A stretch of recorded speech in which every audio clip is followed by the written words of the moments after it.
მეგობრებო, ეს არის ენდროთი შეღებილი კვერცხი. ენდროს ვაყენებ წინა დღით. უკვე გარეცხილდა, კარგად გამომშრალ. ენდროს დავჩეჩქვავ ან დავჭრი წვრილად. თქვენ როგორც გაგიხარდებათ, ისე მოიქეცით.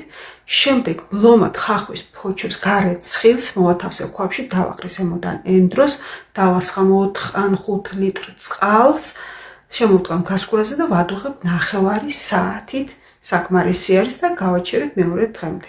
მეორე დღეს კვერცხს სათითაოდ გავრეცხავ სუფთა ღრუბლით, ზედმეტ ჭუჭყს მოვაცილებ და გავაჩერებ ოთახის ტემპერატურაზე 2 საათით.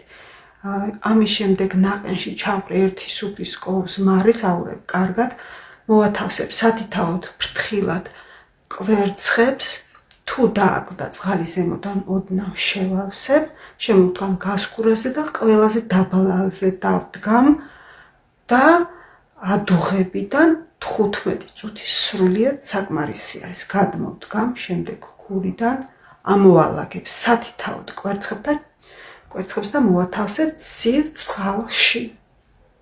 გავაჩერებ ასე 10 წუთი ცივ წყალში, შემდეგ აქედანაც ამოვალაგებ, გავაშრობ და ბოლოს გავაპრიალებ ზეთიანი ხელსახოცით. მე ძმარს აღარ ვიყენებ, იმიტომ რომ აღარ მომწონს და ერთ კონას ვიყენებ 10 ცალ კვერცხზე.